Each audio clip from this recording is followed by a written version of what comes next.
Assalamualaikum warahmatullahi wabarakatuh. Saya di sini perwakilan kelompok 3 ingin membacakan narasi materi pembelajaran konsep pembelajaran bahasa multimodal di sekolah dasar dari Universitas Jambi, Fakultas Keguruan dan Ilmu Pendidikan, Program Studi Pendidikan Guru Sekolah Dasar, bersama mata kuliah Pendidikan Bahasa dan Sastra Indonesia di Sekolah Dasar Kelas Tinggi. Dosen pengampu Eko Kuntarto. Kami dari kelompok 3 yakni Nani Widiawanti, Halimah Tusadiah, Ariesti Kumalasari, Melinia Tri Ayu, Ramadhani, dan Muhammad Ardiansah. Konsep pembelajaran bahasa multimodal di sekolah dasar. Teori multimodal adalah pendapat multimodal berdasarkan penelitian dan penemuan didukung oleh data dan argumen. Beberapa studi multimodal dalam pembelajaran di bawah ini lebih lanjut memperkuat teori multimodal yang diharapkan. Pertama, penelitian menunjukkan bahwa melalui teks multimodal dalam bahasa Inggris dapat mengembangkan kompetensi komunikatif. Kotketa 2018.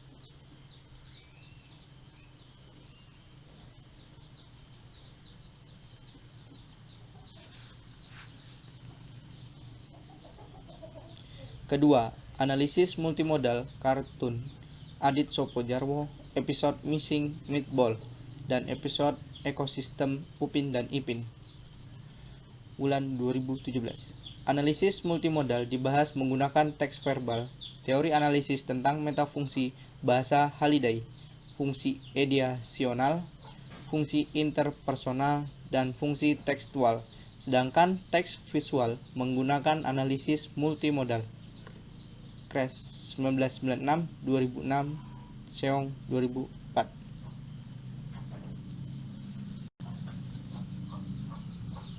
Ketiga, materi multimodal dan sastra dapat memperluas pemahaman budaya, pemahaman konseptual, dialek, dan idiom.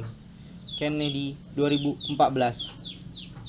Keempat, analisis wacana multimodal berfokus pada bagaimana makna dibuat melalui penggunaan berbagai model komunikasi.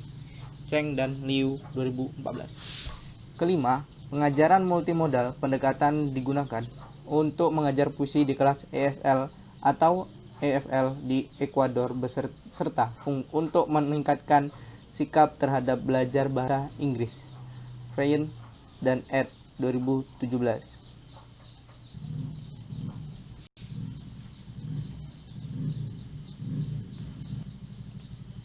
Keenam, pendekatan multimodal strategi atau MSMS yang terdiri dari pertama adalah word, yang kedua member, yang ketiga adalah relating, keempat diagram, kelima cerita, dan terakhir adalah lambang.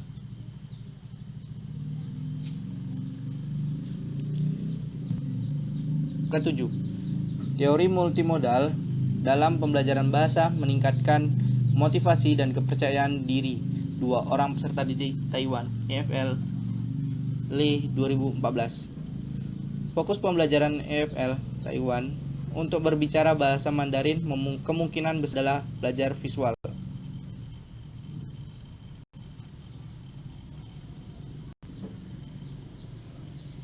Secara umum, tujuan pendidikan tinggi yakni yang pertama adalah membangun mahasiswa menjadi manusia yang beriman dan bertakwa kepada Tuhan Yang Maha Esa dan berakhlak mulia, sehat, berilmu, cakap, kreatif, mandiri, terampil, cakap, dan berbudaya kemaslahatan bangsa. Yang kedua, menghasilkan lulusan yang ahli di bidang ilmu pengetahuan dan atau teknologi untuk memenuhi kebutuhan kepentingan nasional dan meningkatkan daya saing bangsa. Selanjutnya, produksi sains dan teknologi melalui penelitian yang memperhatikan dan mengimplementasikan nilai humaniora untuk kepentingan pembangunan bangsa serta kemajuan peradaban dan kesejahteraan manusia. Dan secara khusus disinggung pembelajaran dalam Undang-Undang Pendidikan Tinggi Nomor 12 Tahun 2012 Pasal 13 Ayat 1 dan 2.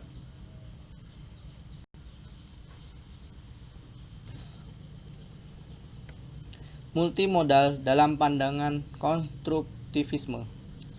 Multimodal adalah upaya untuk memahami berbagai cara representasi pengetahuan dan pembuatan makna. Jewitt dan Kress 2003.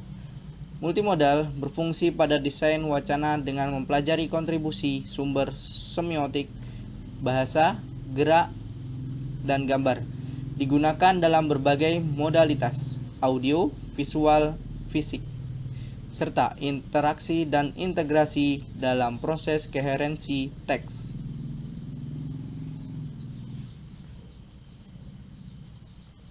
Beberapa hal yang menjadi perhatian pembelajaran konstruktivis adalah A. Memprioritaskan pembelajaran nyata dalam konteks yang relevan.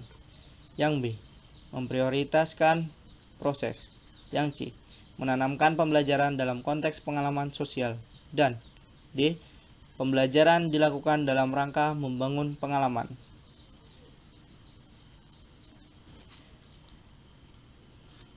Dimensi literasi multimodal dalam pembelajaran.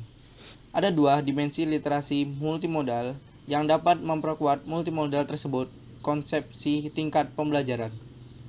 Pertama, dimensi literasi multimodal sebagai media yang saling terkait terhadap prevalensi teks multimodal, terutama teks multimodal yang diberikan oleh media digital, menekankan pada kebutuhan literasi untuk menghasilkan dan mengakses informasi.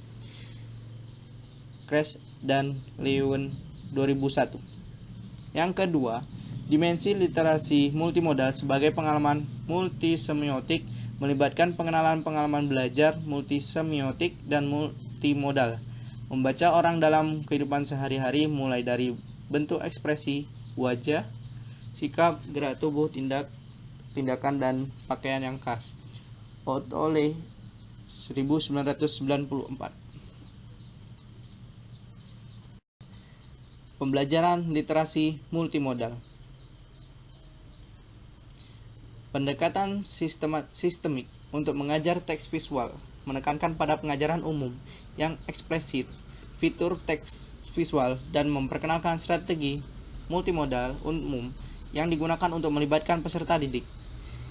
Itu bertujuan untuk memberikan landasan pedagogis yang menginformasikan teori sistem tentang fungsi dan pemahaman dari penelitian multimodal.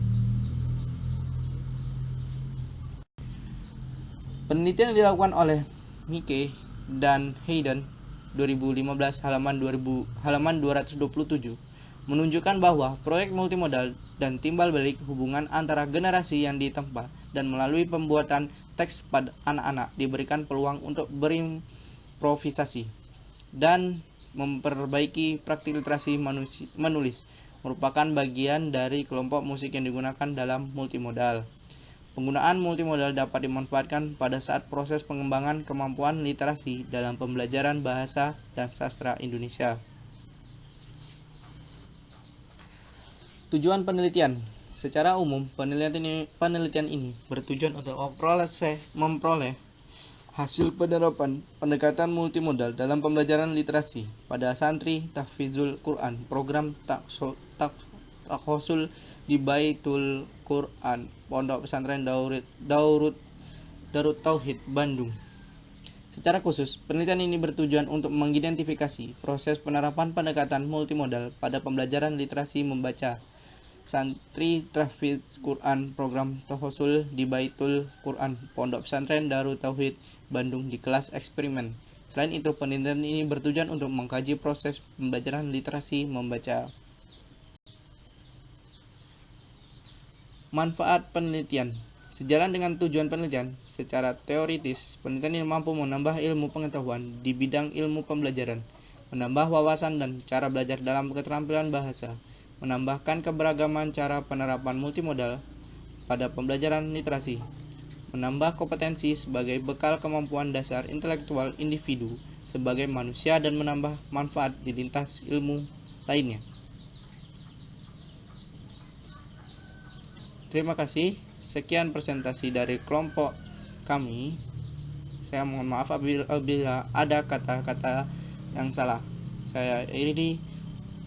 Assalamualaikum warahmatullahi wabarakatuh.